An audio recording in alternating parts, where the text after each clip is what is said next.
Hello. 3 മുട്ട പുഴുങ്ങിയത് വെച്ചിട്ട് നല്ല അടിപൊളി ഒരു ഐറ്റം ചെയ്തെടുക്കാം ട്ടോ. വാ പോര്. എങ്ങനെയാന്ന് നോക്കാം. ഈസിയാണ് ട്ടോ. വീട്ടിലുള്ള ചേരുവകളൊക്കെ മാത്രമേ ഉള്ളൂ. നല്ല അടിപൊളി ടേസ്റ്റ്. മുട്ട പുഴുങ്ങിയത് ചുമ്മാ കഴിക്കാതെ ഇങ്ങനെ ഒന്ന് ട്രൈ ചെയ്ത് നോക്കണം ട്ടോ. എന്തായാലും നിങ്ങൾക്ക് ഇഷ്ടപ്പെടും. അത്രയ്ക്ക് ടേസ്റ്റി ആയിട്ടുള്ള ഒരു അടിപൊളി ഐറ്റം. ആദ്യം തന്നെ നമുക്ക് വേണ്ടത് 3 മുട്ട പുഴുങ്ങിയെടുക്കാം ട്ടോ. ശരിക്കും പുഴുങ്ങിയ മുട്ട ചുമ്മാ തിന്നാതെ നമ്മളിങ്ങനെ വെറൈറ്റി ആയിട്ടൊക്കെ ഒന്ന് കുറച്ച് മസാലയും ചമ്മന്തിയും അങ്ങനെയൊക്കെ വെച്ചൊന്ന് ട്രൈ ചെയ്ത് ഞാൻ നോക്കിയിട്ടുണ്ട്. ഇത് വേറൊരു ഐറ്റമാണ് കേട്ടോ. ശരിക്കും അടാറ് ടേസ്റ്റാണ്. നല്ല ടേസ്റ്റാണ് കഴിക്കാനായിട്ട്. കുട്ടികൾക്ക് ഇങ്ങനെ മുട്ട ഇങ്ങനെ ചുമ്മാ കൊടുക്കുമ്പോൾ കഴിക്കാൻ തീരെ ഇഷ്ടമുണ്ടാവില്ല. അന്ന് വെറൈറ്റി ആയിട്ട് എന്തെങ്കിലും കുറച്ച് നുറുക്കു പണികളൊക്കെ ചെയ്താൽ അതിനകത്ത് കഴിക്കുമ്പോൾ അവർക്കും അത് കാണുമ്പോൾ തന്നെ ഒന്ന് കഴിക്കാൻ തോന്നും അല്ലേ. അപ്പോൾ ഇതാ ഞാനിപ്പോൾ കാണിച്ചത് സോസേജാണ് കേട്ടോ. ഒരൊറ്റ സോസേജാണ് ഇതിനകത്ത് ചേർക്കുന്നുണ്ട് കേട്ടോ. സോസേജിന് പകരം നിങ്ങൾ ചിക്കൻ ഇങ്ങനെ ഉപ്പിട്ട് വേവിച്ച് പുഴുങ്ങിയെടുത്താൽ അങ്ങനെ വേവിച്ചതും നല്ലതായിരിക്കും കേട്ടോ. അപ്പോൾ ആദ്യം തന്നെ കുറച്ച് നെയ്യ് ഒഴിച്ചിട്ട് നെയ്ക്ക് പകരം ബട്ടർ ചേർക്കുകയാണെങ്കിൽ കുറച്ചുകൂടെ നല്ലതായിരിക്കും കേട്ടോ. ഞാൻ നെയ്യ് എൻ്റെ കയ്യിലുള്ളത് കൊണ്ടാണ് ഞാൻ നെയ്യ് ചേർത്തത്. അപ്പം കുറച്ച് നെയ്യൊന്ന് കരിഞ്ഞു പോകാതിരിക്കാൻ വേണ്ടിയിട്ട് കുറച്ച് വെളിച്ചെണ്ണയും കൂടി ചേർത്തിട്ട് അതിനകത്തോട്ട് ഒരു കുറച്ച് 1/2 ടീസ്പൂണ് മുളക് പൊടിയും മഞ്ഞൾപ്പൊടിയും കൂടെ ചേർത്തൊന്ന് മൂപ്പിച്ചെടുത്തിട്ട് അതിൻ്റെ മുകളിലായിട്ട് ഈ ബോയിൽ ചെയ്ത മുട്ടയുണ്ടല്ലോ അതൊന്ന് മുകളിലായിട്ട് വെച്ചൊന്ന് ജസ്റ്റ് ഒരുപാട് വറുത്ത് എടുക്കുന്നില്ല, ജസ്റ്റ് ഒന്ന് ഫ്രൈ ചെയ്തെടുക്കുന്നുണ്ട്.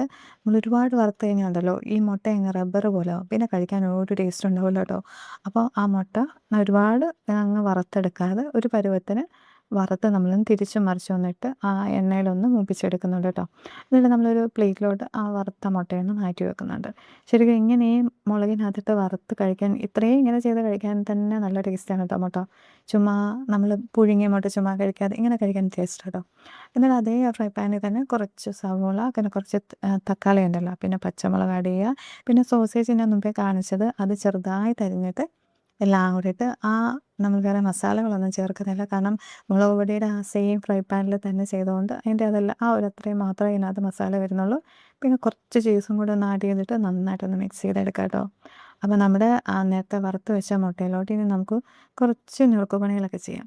ആദ്യം തന്നെ അതിൻ്റെ മുകളിലായിട്ട് കുറച്ച് ടൊമാറ്റോ സോസ് ഒന്ന് ഒഴിച്ച് കൊടുക്കുക. എന്നിട്ട് അതിൻ്റെ മുകളിൽ ചീസ് ഉണ്ടല്ലോ അതിൻ്റെ ചെറിയ കട്ട് ചെയ്ത പീസ് ഒന്ന് വെച്ച് കൊടുക്കുക.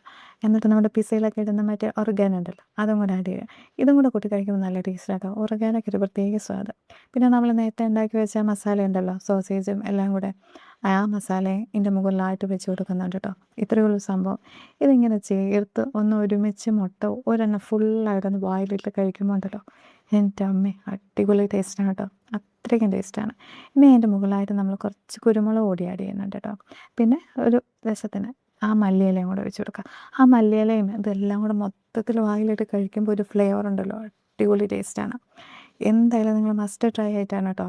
അപ്പോൾ മുട്ട ഇനി ആരും പുഴുങ്ങി കഴിക്കില്ല കേട്ടോ. ഇങ്ങനെയൊക്കെ ഒരു വെറൈറ്റി ഒക്കെ ട്രൈ ചെയ്ത് കഴിക്കാം. നല്ല ടേസ്റ്റ് ആയിരിക്കും. കുറച്ചൊന്ന് കഷ്ടപ്പെടാൻ ബുദ്ധിമുട്ടാണെങ്കിൽ നമുക്ക് നല്ല ടേസ്റ്റി ആയിട്ട് നല്ല അടിപൊളി ഒരു ഫുഡ് കഴിക്കാം. അപ്പോൾ ഈ മുട്ടയുടെ റെസിപ്പി എല്ലാവർക്കും ഒന്ന് ഇഷ്ടമായോ? ഇഷ്ടമായെങ്കിൽ ഒന്ന് പറയണം കേട്ടോ. നിങ്ങൾ പറഞ്ഞാലല്ലേ എനിക്കറിയുള്ളൂ. അപ്പം ഇതുപോലെയുള്ള വെറൈറ്റീസൊക്കെ എനിക്ക് കൂടുതൽ ചെയ്യാമല്ലോ.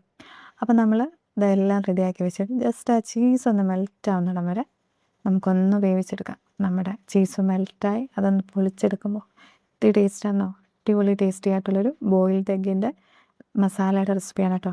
അപ്പം എല്ലാവരും ഇതെന്തായാലും മസ്റ്റ് ട്രൈ ആണ്. ട്രൈ ചെയ്ത് നോക്കിയിട്ടൊന്ന് പറയണം കേട്ടോ. എനിക്ക് എന്തായാലും ഇഷ്ടപ്പെടും. കുട്ടികൾക്കാണ് കൂടുതൽ ഇഷ്ടപ്പെടുക. അപ്പം അവർക്ക് ഈ മസാലയും ചീസും ഒക്കെ ഇഷ്ടപ്പെടുന്ന കൂട്ടത്തിലല്ലേ. ഇപ്പോഴത്തെ കുട്ടികൾക്ക് ചീസ് ഇല്ലാതെ ഒരു രക്ഷയില്ലല്ലോ അല്ലേ. അപ്പോൾ എല്ലാവരും ട്രൈ ചെയ്ത് നോക്കിയിട്ട് ഫീഡ്ബാക്ക് അറിയിക്കണേ. അപ്പം ഇനി പുതിയൊരു വീഡിയോ ആയിട്ട്, അതായത് മുട്ടയുടെ തന്നെ വെറൈറ്റി വീഡിയോ ആയിട്ട് ഞാൻ ഇനി വരുന്നതായിരിക്കും. അപ്പോൾ ഇനി പുതിയൊരു വീഡിയോ ആയിട്ട് കാണുന്നത് വരെ